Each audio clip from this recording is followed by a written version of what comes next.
Hi hello నమస్తే. నిన్న జరిగినటువంటి న్యూస్ చూద్దాం. ఒకవేళ నా ఛానల్ని కొత్తగా మీరు చూసేవాళ్ళు ఇంకా సబ్స్క్రైబ్ చేయకపోతే దయచేసి సబ్స్క్రైబ్ చేయండి. నేను దాన్ని మీకు చెప్తున్నాను. ఓకే, ఒక 1,00,000 సబ్స్క్రైబర్స్ వచ్చేంత వరకు నేను మిమ్మల్ని రిక్వెస్ట్ చేస్తాను. I think it is required one more. I think 1,200 subscribers are required to reach to 1,00,000 subscribers. కాబట్టి మీరు కొత్తగా ఎవరన్నా ఛానల్ చూస్తుంటే సబ్స్క్రైబ్ కొట్టండి. ఓకే, ఇవి డిఫరెంట్ నిన్న జరిగిన జస్ట్ దేశవ్యాప్తంగా ఉన్న కొన్ని న్యూస్ చూద్దాం. ఇది తమిళనాడులో హిందీ సినిమాలని, హిందీ పోస్టర్ని, హిందీ పాటలని అసలు తమిళనాడు నుంచి హిందీ అనేది మొత్తాన్ని అరేంజ్ చేస్తామని బిల్లు పెట్టిపోయారు నిన్న. అది మరి అది ఎంతవరకు పాసిబుల్ తెలియదు. అసలు తమిళనాడు అనేది హిందీ పోస్టర్ అనేది కనబడకూడదు, సినిమా పోస్ట్ కానీ హిందీ సాంగ్స్ మీరు అమ్మకూడదు, హిందీ సినిమాల్ని మీరు ప్లే చేయకూడదు థియేటర్లో అనే ఒక బిల్లు పెట్టిపోయారు. అది బాగా కాంట్రవర్సీ అయిపోయి మళ్ళీ వెనక్కి తీసుకున్నారు డెసిషన్. ఓకే, వీళ్ళు ఏమన్నారంటే ఈ బిల్లు మేము ఎందుకు పెడుతున్నాము అంటే మాకు హిందీ మీద కోపం లేదు, కానీ హిందీ ఇంపోజిషన్ని మేము వ్యతిరేకిస్తున్నామని చెప్పడానికి ఈ నిర్ణయం తీసుకున్నాము అని ఈ డిఎంకే గవర్నమెంట్ చెప్పడానికి ప్రయత్నం చేసింది. ఇదేంటి పబ్లిక్ హోర్డింగ్స్ కానీ, బోర్డ్స్ కానీ, సినిమాలు కానీ, సాంగులు కానీ అసలు హిందీ పదం అనేది మా తమిళనాడులో కనబడడానికి లేదని ఒక బిల్లు పెట్టిపోయారు అనమాట. ఈయన డిఎంకే లీడర్ టీకేఎస్ ఎలాంగోవన్ అతను ఏమన్నాడంటే we don't go against constitution of India. మేము రాజ్యాంగ పరంగానే వెళ్తాము, రాజ్యాంగానికి కట్టుబడి ఉంటాము, కానీ ఇంపోజిషన్ని మేము వ్యతిరేకిస్తున్నాము. ఆ ఇంపోజిషన్ వ్యతిరేకించడానికి మేము స్ట్రాంగ్గా ఒక మెసేజ్ పంపించాలి సెంటర్కి, అందుకని మేము నిర్ణయం తీసుకున్నామని ఒక బిల్లు పెట్టడానికి ప్రయత్నం చేశారు. అది బాగా బ్యాక్ ఫైర్ అయింది వాళ్ళకి, డిఎంకే వాళ్ళకి. బీజేపీ వాళ్ళు ఇది స్టూపిడ్ అబ్జర్వ్ డెసిషన్ అని చెప్పేసి ఒక కామెంట్ చేశారు. ఐ థింక్ లీగల్ ఎక్స్పర్ట్స్ వాళ్ళు ఏదో కొద్దిగా వద్దండి, మీరు అలాంటి నిర్ణయం తీసుకుంటే రాజ్యాంగపరంగా ప్రాబ్లమ్స్ వస్తాయి. ఎందుకంటే కాన్స్టిట్యూషన్ మన భారతదేశం మొత్తం మీద మనం వీ కెనాట్ ఒక పర్టికులర్ లాంగ్వేజ్ని మనం రిస్ట్రిక్ట్ చేయలేము, పోస్టర్ని, సినిమాలని మన కాన్స్టిట్యూషనల్ ప్రాబ్లం వచ్చిందని ఎవరో చెప్పినట్టున్నారు డిఎంకేకి. వాళ్ళ నిర్ణయానికి టెంపరీగా వెనక్కి తీసుకున్నారనేది news. After backlash Tamil Nadu stalls anti Hindi bill banning hoardings, songs and movies. వాళ్ళు వెనక్కి తీసుకున్నారు. ప్రస్తుతానికి వాళ్ళు లీగల్గా వాళ్ళ యొక్క అడ్వకేట్స్ తోటి, వాళ్ళ యొక్క లీగల్ అడ్వైజర్స్తో మాట్లాడుతున్నారు ఎలా వెళ్ళాలి ఈ బిల్లు గురించి. టెంపరీగా అయితే హోల్డ్లో పెట్టారు అనేది ఈ న్యూస్. ఓకే, ఇది దీనికి సంబంధించి అంటే సినిమాలు బ్యాన్ చేయటం మరి ఇంకేమో మరి అది పాసిబులా లేదా, సినిమాలు పోస్టర్లు అసలు పాటలు హిందీనే ఎత్తేస్తా ఉంటే కుదిరిద్దో లేదో తెలియదు. ఇక్కడ డిఎంకే ఇక్కడ ఇంకొక కాంట్రవర్సీ ఏంటంటే ఇక్కడ ఫాక్స్కాన్ ఈ టీఆర్బీ రాజా, అక్కడ తమిళనాడు మినిస్టర్ టీఆర్బీ రాజా నిన్న ఒక ప్రెస్ మీట్ పెట్టి ఈ ఫాక్స్కాన్ వాళ్ళు 15,000 కోట్ల రూపాయలు తమిళనాడులో ఇన్వెస్ట్ చేయబోతున్నారని చెప్పి ఒక అనౌన్స్మెంట్ చేశాడు అతను టీఆర్బీ రాజా. వెంటనే ఐ థింక్ ఒక గంట తర్వాత ఫాక్స్కాన్ వాళ్ళు ఒక ట్వీట్ చేశారు, మేము ఇక్కడ తమిళనాడే కాదు ఎక్కడ కూడా మేము ఇన్వెస్ట్మెంట్ చేసే ప్రపోజల్స్ ప్రస్తుతానికి మాకు లేదు, ఇది ఫేక్ న్యూస్ అని పెట్టాడు. ఇతను ఒక మినిస్టరు ట్వీట్ చెప్పిన తర్వాత ఫాక్స్కాన్ ఇన్వెస్ట్ చేయబోతుందని, ఆ కంపెనీ ఇది ఫేక్ అంటే మేము ఇన్వెస్ట్ చేయట్లేదు అని చెప్పడం అంటే మరి అది bad name to the government. ఈ టీఆర్బీ రాజా ఎందుకు చేశాడు అది బాగా కంట్రవర్సీ అయింది. డిఎంకే మీద బాగా విమర్శలతో దాడి చేశారు ఈ బీజేపీ, టీవీకే, అక్కడ ఏఐడిఎంకే వాళ్ళు కూడా దాడి చేశారనమాట. అది కాంట్రవర్సీ, ఫాక్స్కాన్ కాంట్రవర్సీ. అక్కడ ఇంక ఇది మనం నిన్న చూసాము. ఇది ఒక అతను ఎంపీ, ఏఐడిఎంకే ఎంపీ, మీకు ఫ్రీగా వైఫ్ ఇస్తాము, ఫ్రీ భార్యని ఇస్తాము ఓటేస్తా అని చెప్పి అది దానికి సంబంధించి ఉమెన్. ఇది ఇక్కడ ఒక ఆమె జయలలిత బతికుంటే నీ కెరీర్ సమాప్తమై ఉండేది, నువ్వు అసలు ఎలాంటి స్టేట్మెంట్ చేసావు, అదే నీ జయలలిత ఉంటే నువ్వు చేయగలవా ఇలాంటి డెసిషన్స్, నీ తలకాయ తీసేది, నీ కెరీర్ ఎండ్ చేసేది అన్నట్టుగా ఇది ఏమో ఒక స్టేట్మెంట్ చేసింది. దానికి సంబంధించి ఆ మినిస్టర్ని ఇది డిఎంకే వాళ్ళు ఇంటర్నల్ సర్వే చేశారట ఎవరు గెలుస్తారు అని. ఇంటర్నల్ సర్వేలో డిఎంకే ఇంటర్నల్ సర్వేలో ఒక షాకింగ్ న్యూస్ వాళ్ళు చెప్పింది ఏంటంటే టీవీకే అంటే విజయ్ ఒంటరిగా వెళ్తే 23% ఓట్ షేర్ వచ్చింది అంటే విజయ్కి. ఒకవేళ బీజేపీతో ఎలియన్స్లోకి వెళ్తే ముగ్గురు కలిసి కూడా ఒక 30% మాత్రమే వస్తాయి. అంటే అర్థం వాళ్ళు ఏం చెప్పడానికి ట్రై చేస్తే 35% వస్తుందని చెప్పారట. అంటే బీజేపీ, ఏఐడిఎంకే, టీవీకే ముగ్గురు కలిస్తే 35%. ఒక్కడే వెళ్తే టీవీకే, ఒక్కడే కనుక విజయ్ వెళ్తే 23% అతనికి ఓట్ షేర్ వచ్చిందని డిఎంకే వాళ్ళు చేసుకున్న ఇంటర్నల్ సర్వేలో వచ్చిందట. అంటే అర్థం ఏంటి, ఒక్కడే వెళ్ళినా కలిసి వెళ్ళినా మేమే గెలుస్తామని డిఎంకే వాళ్ళ యొక్క ఇంటర్నల్ సర్వే. జనరల్గా ఈ పొలిటికల్ పార్టీలు మొత్తం కూడా వాళ్ళు చేసుకున్న సర్వేలు వాళ్ళకి అనుకూలంగా వస్తాయి, ఎందుకంటే వాళ్ళు పాజిటివ్గా చేస్తారు సర్వేలు మొత్తం. అదే గతంలో వైఎస్ఆర్సీపీ వాళ్ళు సర్వే చేశారు, మేము గెలుస్తామనుకున్నారు, ఓకే. టీడీపీ వాళ్ళు సర్వే చేస్తే మేము గెలుస్తామని వచ్చింది సర్వే. సో ఏ పార్టీ వాళ్ళు సర్వే చేస్తే ఇంటర్నల్గా వాళ్ళకి అనుకూలంగా ఇస్తారట సర్వే. వాళ్ళని ప్లీజ్ చేయడానికి ఇస్తారా లేదా, మరి నిజాయితీగా చెప్తారా లేదో తెలియదు, ఓకే. సో ఇప్పుడు ఇది ఇలాగే డిఎంకే వాళ్ళు ఒక ఇంటర్నల్ సర్వే చేశారు. ఈ ఇంటర్నల్ సర్వేలో వీళ్ళ యొక్క సర్వే ప్రకారం, ఈ న్యూస్ ప్రకారం ఏంది, ఒకవేళ విజయ్ గనుక బీజేపీ ఏఐడిఎంకే అలయన్స్లోకి వెళ్తే అదే ఈ anti Hindi, anti BJP, anti Modi, బాగా తమిళనాడులో ఈ యొక్క ద్రవిడియన్ ఫిలాసఫీ ఇదంతా ఉంది కదా, దాన్ని బట్టి విజయ్కి డౌన్ అవుతాయి ఓట్లు అని చెప్పి వీళ్ళు అనుకుంటున్నారు ఇంటర్నల్ సర్వే ప్రకారం. ఒకవేళ అతను బీజేపీ అలయన్స్లోకి పోకపోతేనే అతనికి ఎక్కువ ఓట్లు వస్తాయని వీళ్ళ యొక్క, అంటే వీళ్ళు కోరుకుంటున్నారు ఏమని, విజయ్ బీజేపీ ఏఐడిఎంకే కలవాలి, వాళ్ళు కలిస్తే మనకి 65% ఓట్ షేర్ వచ్చింది అని వాళ్ళు అనుకుంటున్నారు డిఎంకే వాళ్ళు. ఒకవేళ అతను ఒంటరిగా పోటీ చేస్తే ఏమైంది, ఇప్పుడు విజయ్ని కూడా యాంటీ బీజేపీ, ఏమంటారు, యాంటీ హిందీ ఈ మూమెంట్స్ ఉన్నాయి కదా, హిందీ మూమెంట్, బీజేపీ మూమెంట్, అది ఇంక వాళ్ళ ద్రవిడియన్ ప్లస్ ఆర్యన్ యొక్క ఫిలాసఫీ అక్కడ ఎక్కువ ఉంటుంది అక్కడ, ఓకే. అప్పుడు ఇవేళ డిఎంకే ఓట్లు చేలుతాయి టీవీకేకి. ఇతను ఎలయన్స్లోకి వెళ్తే డిఎంకే ఓట్లు చేయలేవు, వాళ్ళ ఓట్లు షేర్ చేసుకుంటారు అనేది వాళ్ళు అనుకుంటున్నారు. ఏ యాంగిల్లో చూసినా డిఎంకే గెలిచిద్దని చెప్పేసి వీళ్ళ యొక్క ఇంటర్నల్ సర్వే అట, ఓకే. దానికి సంబంధించి ఇది డిజిటల్ అరెస్ట్ స్కామ్ అని ఒకటి జరుగుతుంది ఆన్లైన్లో. మీరు కూడా జాగ్రత్తగా ఉండాలి, ఎందుకంటే సడన్గా ఎవడో ఫోన్ చేస్తాడు, ఎవడో మీకు వాట్సాప్లో వీడియో కాల్ చేస్తాడు, లేదంటే మెసేజ్ పెడతాడు, నేను సిబిఐ నుంచి ఫోన్ చేస్తున్నాను, లేదంటే నేను సిబిఐ ఆఫీసర్ని, ఈడీ ఆఫీసర్ని, జడ్జిని, కోర్టు జడ్జిని, సుప్రీంకోర్టు జడ్జిని, నిన్ను అరెస్ట్ చేస్తున్నాము, డిజిటల్ అరెస్ట్ చేస్తున్నాము, నువ్వు ఇక్కడి నుంచి బయటికి వెళ్ళకూడదు, నువ్వు బయటికి వెళ్తే నిన్ను ఫైన్ వేస్తాము, ఇప్పుడు నిన్ను అరెస్ట్ నుంచి రిలీజ్ చేయాలంటే 1 కోటి రూపాయలు పంపించి 2 కోట్ల రూపాయలు పంపించని స్కామ్ జరుగుతుంది. నిన్న ఒక డాక్టర్ దగ్గర 7 కోట్లు లాగారట మహారాష్ట్రలో, ఇట్లా డిజిటల్ అరెస్ట్ చేసి. ఇది ఒక యాక్ట్రెస్, టీవీ సీరియల్ యాక్ట్రెస్, 26 సంవత్సరాల టీవీ సీరియల్ యాక్టర్, ఆమెకు కూడా అలానే సడన్గా ఎవరో ఫోన్ చేసి, నువ్వు అది చేసావు, ఇది చేసావు, మా దగ్గర ఆధారాలు ఉన్నాయి, నేను సిబిఐ ఆఫీసర్ని మాట్లాడుతున్నాను, ఓ పని చేయమో ఒక 7 లక్షలు పంపించమంటే ఆమె భయపడి 7 లక్షలు పంపించిందంట ఆన్లైన్లో. ఇది స్కామ్ జరుగుతుంది, అది దాని ఇంత జాగ్రత్తగా ఉండండి, ఓకే. ఇది కర్ణాటకకి సంబంధించిన న్యూస్. 1% ఎస్సీలు నోమాడిక్ షెడ్యూల్ క్యాస్ట్ లీడర్స్ ధర్నా చేస్తే నిన్న అక్కడ కర్ణాటక గవర్నమెంట్ ఒక 1% షెడ్యూల్ క్యాస్ట్ నుంచి 1% రిజర్వేషన్స్ ఇవ్వడానికి ఒప్పుకున్నారు. అది రాహుల్ గాంధీతో ఫైనలైజ్ చేస్తారు అనేది ఒక న్యూస్ అనమాట అది, ఓకే. ఇది ఖర్గే, మల్లికార్జున ఖర్గే కుమారుడు, అదే ప్రియాంక ఖర్గే ఆర్ఎస్ఎస్ మీద చేసినటువంటి బ్యాన్ చేయాలనేటువంటి ఆ కాంట్రవర్సీ ఏదైతే ఉందో, ఇట్ సీమ్స్ ఆయనకి థ్రెట్ కాల్స్ వచ్చాయట. ప్రియాంక ఖర్గేకి ఎవరో ఫోన్ చేశారట, నేను చంపుతా ఉన్నారట, బెదిరించారట, బూతులు తిడుతున్నారట అతనికి ఫోన్ చేసి, ఓకే. అతను నిన్న ప్రెస్ మీట్ పెట్టి చెప్పాడు, ఓకే నాకు థ్రెట్ కాల్స్ వస్తున్నాయి అని.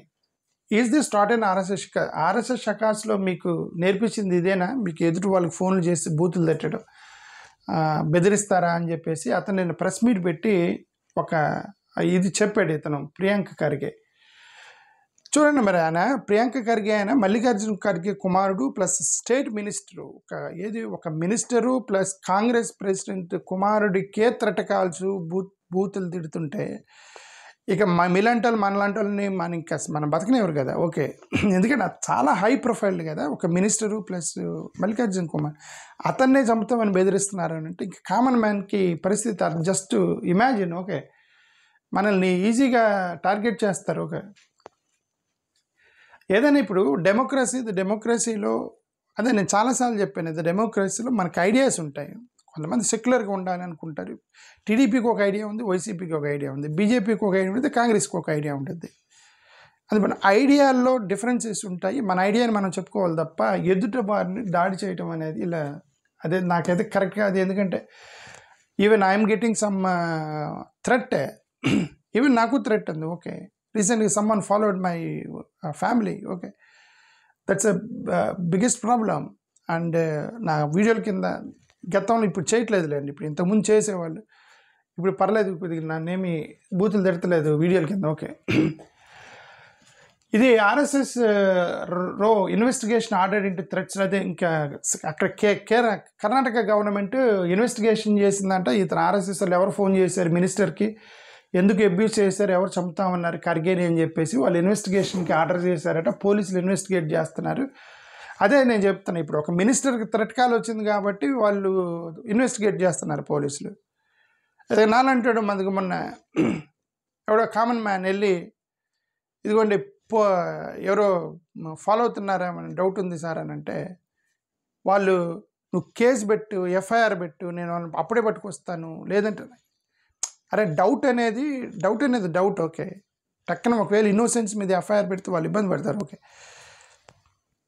ఇప్పుడు ఇతను మినిస్టర్ కాబట్టి టక్కన ఈ ఇన్వెస్టిగేషన్ మొదలెట్టారు. ఓకే, మనలాంటి వాళ్ళు అయితే పట్టించుకోరు ఈ పోలీసులు. ఓకే,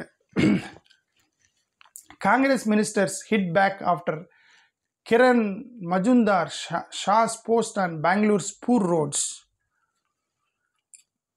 ఇది నిన్న ఈ కిరణ్ మజుందార్ అని ఒక బెంగళూరులో ఒక పోస్ట్, బెంగళూరు యొక్క రోడ్ల గురించి ఇంకో పోస్ట్ చేసింది. ఈమె 5వ ఆమో 6వ ఆమో ఇప్పుడు కంటిన్యూస్గా. ఇది వీళ్ళంతా ఏంటంటే అపోజిషన్ సపోర్ట్ చేసేటువంటి వీళ్ళందరూ అనమాట, కంపెనీ ఓనర్లు. కంపెనీ ఓనర్లు కూడా అంటే ఇప్పుడు జగన్మోహన్ రెడ్డి ప్రభుత్వం ఉన్నప్పుడు, ఆంధ్రప్రదేశ్లో జగన్ గారి ప్రభుత్వం ఉన్నప్పుడు ఎక్కువగా ఈ కంపెనీ ఓనర్లు, సాఫ్ట్వేర్ కంపెనీలు వాళ్ళు ఎక్కువగా టీడీపీ సపోర్టర్స్ ఉంటారనమాట. వాళ్ళు కంపెనీ ఓనర్లు ఇదిగో చూడండి ఆంధ్రప్రదేశ్ రోడ్లు బాగాలేవు ఇవన్నీ కూడా ప్రచారం చేశారు. మేము ఇదిగో వెళ్తుంటే కారు కూడా బాగాలేదు, ఇవన్నీ ఇప్పుడు బెంగళూరులో తగిలారనమాట వీళ్ళు. ఓకే, ఈ డికే శివకుమార్ ఇతను ఏమో పోస్ట్ చేసింది మళ్ళీ రోడ్ల మీద. ఇతను డికే శివకుమార్ అన్నాడు, ఇది బెంగళూరు మీకు చాలా ఇచ్చింది, బెంగళూరుని బేస్ చేసుకొని మీరు కంపెనీలు పెద్ద అయ్యారు, మీరు బెంగళూరు వల్ల ఇంత పెద్దవాళ్ళు అయ్యారు, కోట్ల రూపాయలు సంపాదిస్తున్నారు, మీకు బెంగళూరు చాలా ఇచ్చింది, మీరు తిరిగి బెంగళూరుకి ఇవ్వండి, బెంగళూరుని చంపకాకండి, బెంగళూరుని డిఫేమ్ చేయకాకండి, మీకు ఏమైనా ఒక ప్రాబ్లమ్స్ ఉంటే మేము వర్క్ చేస్తాము, రెక్టిఫై చేస్తాము, మనందరం కలిసి బెంగళూరుని డెవలప్ చేయాలి, కానీ ఇలా బెంగళూరు మీద దాడి చేయడం కరెక్ట్ కాదని చెప్పేసి ఈయన డికే శివకుమార్ నేను చేసినటువంటి ఒక కామెంట్ ఇది. డోంట్ లెట్ బెంగళూరు డౌన్, అది డికే శివకుమార్ చెప్పింది.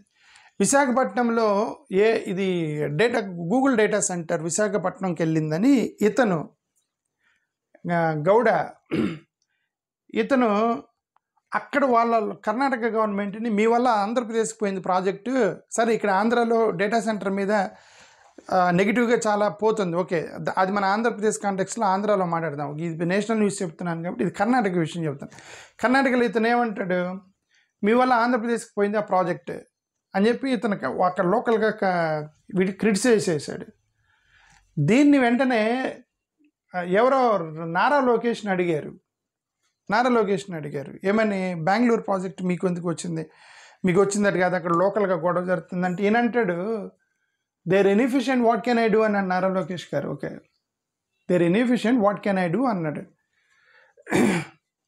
ఈ నారా లోకేష్ గారు ఎందుకు మరి అతని స్ట్రాటజీ ఏంటో నాకైతే తెలియదు. ఓకే, అతను ఈజ్ అటాకింగ్ అండ్ బెంగళూరు, ఇది ఫిఫ్త్ టైమర్ కర్ణాటకని అటాక్ చేస్తున్నాడు అతను. ఓకే, మరి అతను అటాక్ చేయడం వల్ల ఇతనికి లాభం ఏంటనేది నాకు తెలియదు. బెంగళూరుని టార్గెట్ చేయడం వల్ల మీకు వచ్చిన లాభం ఏంటనేది మనకి తెలియదు. బట్ వాళ్ళైతే ఈయన అన్నాడు, ఈయన డికే శివకుమార్ అన్నాడు, నారా లోకేష్ బెంగళూరుని అడ్డం పెట్టుకొని పైకి వస్తున్నాడు అన్నాడు. నారా లోకేష్ బెంగళూరుని అడ్డం పెట్టుకొని ప్రచారం చేసుకుంటున్నాడు. Is doing publicity stunt and PR, public relations యొక్క ఇవన్నీ కూడా బెంగళూరుని బేస్ చేసుకొని చేస్తున్నారు. చేసుకోండి, వాళ్ళు పైకి రావాలంటే పెద్దవాళ్ళని వాడాలి కదా అని అది ఇతను ఇండైరెక్ట్గా చెప్పి డికే శివకుమార్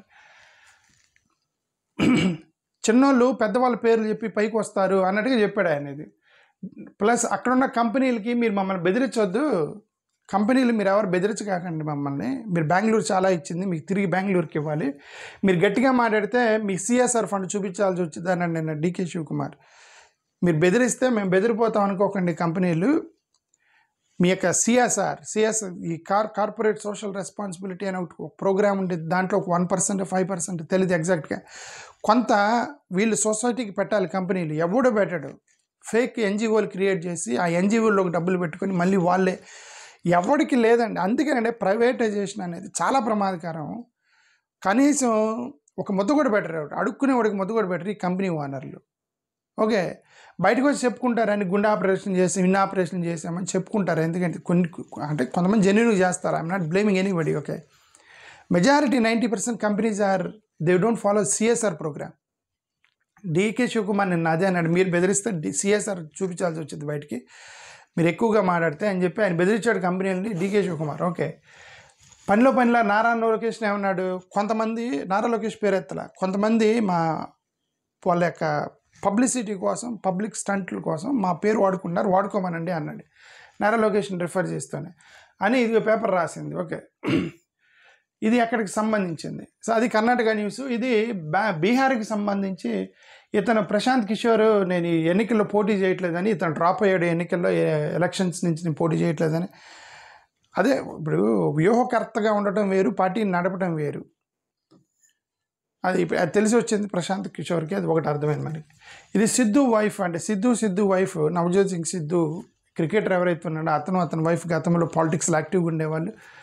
వాళ్ళు కొద్దిగా సైలెంట్ అయ్యారు, ఇప్పుడు మళ్ళీ యాక్టివ్ అయినట్టున్నారు. ఇది వైఫ్ ప్రెస్ మీట్ పెట్టి నేను పోటీ చేయబోతున్నానని సిద్ధు వైఫ్ నిన్న ఒక ప్రెస్ మీట్ పంజాబ్లో. ఓకే, ఇది గ్యాంగ్ రేప్కి సంబంధించి ఆ అమ్మాయి ఎవరైతే ఉన్నారో గ్యాంగ్ రేప్కి, యాక్చువల్ గ్యాంగ్ రేప్ కాదని పోలీసులు చెప్పారు, ఒకడే రేప్ చేశాడు, మిగతా వాళ్ళు హెల్ప్ చేశారని చెప్పారు కదా పోలీసులు. సరే, ఎనివే అది గ్యాంగ్ రేప్ అంటున్నారు కదా. ఇప్పుడు గ్యాంగ్ రేప్కి సంబంధించిన విక్టిమ్ ఎవరైతే ఉన్నారో వాళ్ళ నాన్న ముఖ్యమంత్రి మమతా బెనర్జీకి క్షమాపణ చెప్తూ ఒక వీడియో రిలీజ్ చేశాడు నిన్న. నువ్వు మాకు మదర్ లాంటిదానివి, ఒక తల్లి లాంటి ఫిగర్, నేను అనవసరంగా విమర్శించాను, మీరు మా అమ్మాయికి మీరే న్యాయం చేయండి. ఎందుకంటే చాలా ఇన్వెస్టిగేట్ చేసింది ఆమె, ఇన్వెస్టిగేట్ చేసి అందరిని పట్టుకొని వచ్చి ఒక 5గురిని పట్టుకుంది కదా, ఎవడెవరైతే క్రైమ్ చేస్తారో 5గురిని పట్టుకుంది. అందుకని ఇప్పుడు అతను ఆమెని ప్రైజ్ చేస్తూ క్షమాపణ చెప్పి ఆమెకి ముఖ్యమంత్రికి ఇంకా న్యాయం చేయండి అని ఒక వీడియో రిలీజ్ చేశాడు. దానికి సంబంధించి ఈ సౌత్ ఏషియన్ యూనివర్సిటీలో ఇంకొక అమ్మాయి మీద గ్యాంగ్ రేప్ జరగలేదు కానీ అటెంప్ట్ చేశారట, గ్యాంగ్ రేప్ అటెంప్ట్ జరిగిందంట సౌత్ ఏషియన్ స్టూడెంట్లు. ఈ కాలేజీల్లో ఈ రిలీజియస్ ఇన్స్టిట్యూషన్స్లోనే ఎక్కువగా ఈ గ్యాంగ్ రేప్ అటెంప్ట్లు ఎందుకు జరుగుతున్నాయో తెలియట్లేదు. ఓకే, లేదా అవే బయటకు వస్తున్నాయి, ఎందుకంటే వాళ్ళంతా ఎడ్యుకేటెడ్ కమ్యూనిటీ కాబట్టి వాళ్ళు బయటకు వచ్చి చెప్తున్నారు. గ్రౌండ్ లెవెల్లో అక్కడ ఇక్కడ జరిగినటువంటి రేపులు అసలు వాళ్ళు బయటికి రావట్లేదేమో. ఇప్పుడు ఏం జరుగుతుంది అనేది దేశంలో తెలియదు. బట్ ఇది సౌత్ ఏషియన్ యూనివర్సిటీ ఢిల్లీ క్యాంపస్లో 18 సంవత్సరాల అమ్మాయి మీద ఎవరు ఒక 4 అటెంప్ట్ చేశారట గ్యాంగ్ రేప్. ఆ అమ్మాయి తప్పించుకొని వెళ్ళి పోలీసులకు చెప్పింది. ఆ న్యూస్ ఇది. ఓకే, ఇది ఇతను ఎవరో గురుకుల పాఠశాలకు సంబంధించిన కొకారే మహారాజ్, భగవాన్ కొకారే మహారాజ్, మహారాష్ట్ర రత్నగిరిలో. ఇతనిది ఒక అమ్మాయిని అబ్యూస్ చేసినట్ట, మైనర్ అమ్మాయిని. He touched my chest and punched me అని ఇది ఇతని మీద పోస్కో కేసు మీద నిన్న అరెస్ట్ చేయలేదు కానీ కేసు అయితే పెట్టారు, తర్వాత అరెస్ట్ చేస్తారు 100% అతను. గతంలో కూడా ఇది ఢిల్లీ గాడ్మ్యాన్ పార్థసారథిని అరెస్ట్ చేశారు, బాబా పార్థసారథిని. ఇంకొక అతను కూడా ఇతను ఉన్నాడు కదా, ఏం పేరు, చైతన్యానంద స్వామి సత్యానంద్ గాడ్మ్యాన్ స్వామి చైతన్యానంద సరస్వతి ఆగ్రా.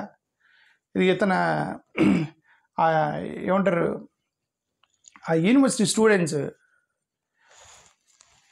స్టూడెంట్స్ది 17 మంది అమ్మాయిలకి మెసేజ్లు పెట్టాడట, సెక్షువల్లీ హెరాస్ చేసేటువంటి మెసేజ్లు పెట్టాడట అమ్మాయిలకి. ఇతను అదే వచ్చింది కదా, ఎవరొక అమ్మాయికి మెసేజ్ పెట్టాడట, దుబాయ్ షేక్కి అమ్మాయిలు కావాలి, నీకు ఎవరైనా తెలిసిన వాళ్ళని మెసేజ్ పెట్టాడు అని. ఇది అతన్ని అరెస్ట్ చేశారు, అతను ఆల్రెడీ అతను ఆల్రెడీ జైల్లో ఉన్నాడు. ఓకే, ఇతను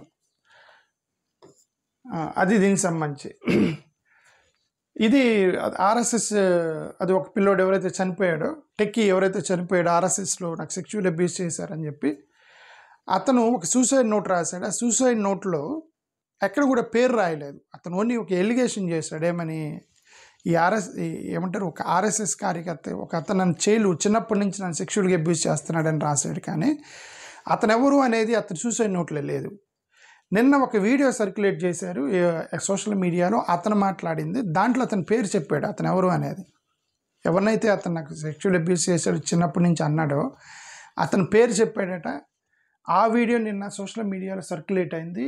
దానికి సంబంధించిన న్యూస్ ఇది. Days after Kerala man suicide, video surfaces naming RSS worker he accused of abuse.